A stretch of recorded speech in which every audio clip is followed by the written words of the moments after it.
मैं डॉक्टर मुसद्दक मलिक से की बात सुन रहा था कि उनको वो नंबर नज़र नहीं आ रहे।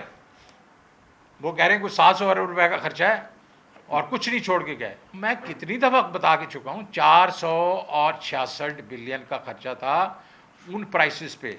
मैं फरवरी की प्राइसेस कर रहा हूँ जिस वक्त के 90 रुपए पे जो क्रूड था, और उसके बेसिस पे हमने ये कहा था कि 466 अरब जो है वो कैसे हमने ठीक करना है। और वो मैं 10 दफ़ा बता चुका हूँ इनको नज़र इसलिए नहीं आ रहा कि ये देखना ही नहीं चाहते, ये सिर्फ हमें ब्लेम करना चाहते हैं। तो हमने उसको 4 महीनों में फ्रीज करके उसके बाद हमने उसके आगे कुछ हमने प्लानिंग की हुई थी कि हम जाके रूस से जो है सस्ता तेल लेंगे। प्राइम मिनिस्टर ने प्रेसिडेंट पुतिन से बात की हुई थी और हमाद साहब बैठे हुए हैं, वो आपको बताएंगे जो उन्होंने अमल उसमें शुरू किया था। फिर हमने उसको टारगेटेड सब्सिडी की तरफ लेके जाना था जून तक। और तीसरा अभी अगर आप देखें, और ये हम तो जब छोड़ के गए थे उस वक्त तो ये नहीं था कि 14 रुपए फी लीटर हमने रिफाइनरीज को दिया था कि मार्जिन रखें डीजल पे, पेट्रोल पे। आपको मालूम है कि डीजल जो है वो 60% हमारी लोकल रिफाइनरीज बनाती हैं और 25% पेट्रोल भी हमारी लोकल रिफाइनरीज बनाती हैं। वो 14 रुपए जो मार्च वगैरह में था वो अब तकरीबन 70 रुपया हो गया है डीजल पे मार्जिन। ये उनकी जेब में जा रहा है।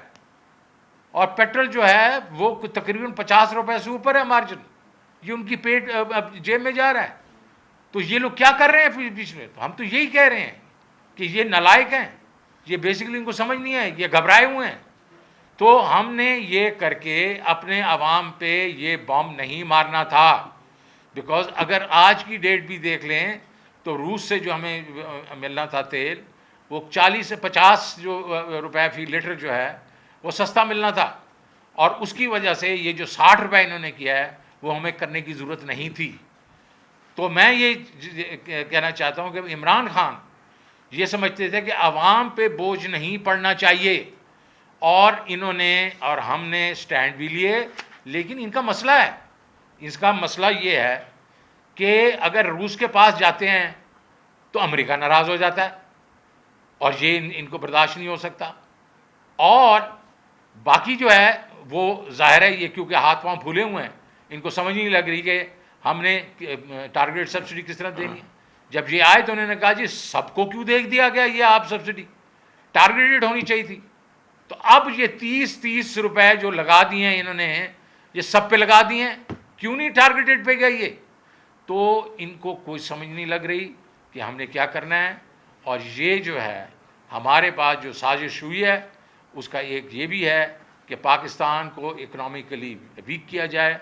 क्योंकि क्या हो रहा था अभी मार्च के जो रिज़ल्ट्स हैं, एंड मार्च के रिज़ल्ट जिसके बाद हम चले गए, वो ये बता रहे हैं कि रिकॉर्ड हमारी जीडीपी ग्रोथ हो रही थी 6% पिछले इस साल में, 5.74 पिछले साल में, रिकॉर्ड एक्सपोर्ट्स, रिकॉर्ड हमारी जनाब एग्रीकल्चर 4.4%, रिकॉर्ड हमारी जो मैन्युफैक्चरिंग है लार्ज स्केल मैन्युफैक्चरिंग 10.4%, और मार्च के महीनों में लार्ज स्केल मैन्युफैक्चरिंग 27% बढ़ गई। और उसके बाद एग्री सर्विसेज 6.2%। उसके बाद रिकॉर्ड रेमिटेंसेज हैं, रिकॉर्ड रेवेन्यूज़ 6.1 ट्रिलियन। मिफ्ता साहब खुद गए FBR और तारीफ़ की उन्होंने। और हम गरीब लोगों के लिए भी हमने जो प्रोग्राम शुरू किए, सेहत कार्ड, कामयाब पाकिस्तान, कामयाब जवान, जो राशन था एहसास राशन, ये हर चीज़ हम कर रहे थे और सब सही सिमत में जा रहा था। और ये मैंने जाके बताया भी मोतबर ज़राए को कि इस वक्त इकानमी बड़ी ठीक चल रही है, इसमें अगर पॉलिटिकल गड़बड़ हुई तो ये इकानमी जो है ये टूट भी सकती है।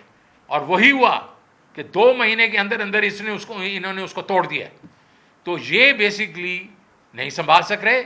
मैं ये कहूँगा इस वक्त कि इनको चाहिए ये समझ जाएं कि ये आवाम के ऊपर इस किस्म के बॉम्ब नहीं चला सकते, और इनको चाहिए कि ये इस्तीफ़ा दें और नए इलेक्शंस करवाएं।